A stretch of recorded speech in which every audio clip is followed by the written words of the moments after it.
Hello everyone, welcome back to our podcast. Today we have our second guest, Dr. Jakia.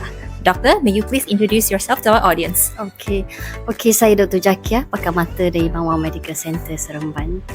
Okay, so welcome back to our second podcast today. So last week, we discussed about UV light and sunscreen.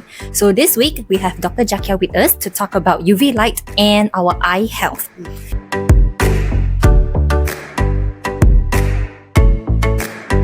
So first thing, Doctor, adakah UV light akan affect our eyes?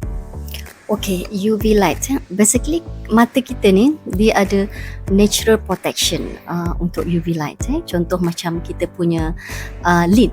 Lid, bila kita keluar cahaya yang kuat kan, dia akan mengecil. Perasan tak? Lid kita akan cuba mengecil. Dia maksudnya dia mengurangkan exposure.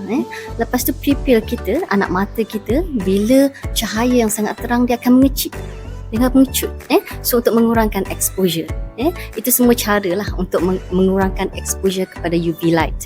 Okay, so mata kita yang menyerap UV adalah kornea. Mata kita ada banyak lapisan. Mata tu depan sekali ada kornea. Lepas tu lens. Kornea dengan lens bertindak untuk menyerap UV tu sebelum dia sampai ke retina bahagian belakang.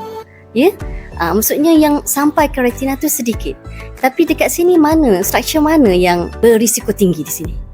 Kornea dengan lens. Itu yang berisiko tinggi untuk mendapat efek daripada UV light.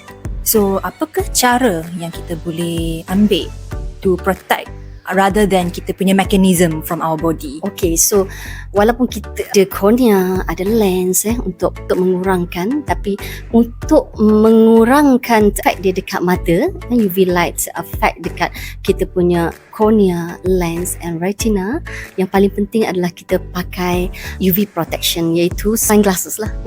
Sunglasses dia bukan setakat sunglasses. Sunglasses yang paling bagus untuk mengurangkan ataupun mengengkang UV light masuk ke dalam mata kita adalah UV 400. UV 400. Kenapa dia 400? Sebab 400 itu adalah wavelength of the UV light. Itu yang paling panjang dah. So maksudnya all the lengths of UV light tu dia dah sekat. Itu cara kita protection. Cara kita protect mata kita daripada UV light. So, selain daripada UV, sekarang ramai juga yang ada masalah mata sebab gadget. Okey, gadget ni memang satu masalah. Sebab gadget ni satu keperluan dalam kehidupan. Okey, so maksudnya orang yang bekerja seperti anda, ataupun orang yang bekerja di office, gadget, laptop, iPad adalah satu keperluan. Dia kena pakai benda tu. So cuma how we protect our eyes saja.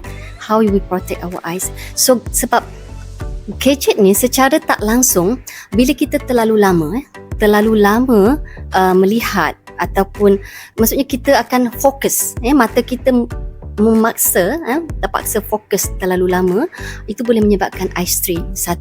Eye strain adalah salah satu efek pada gadget ni.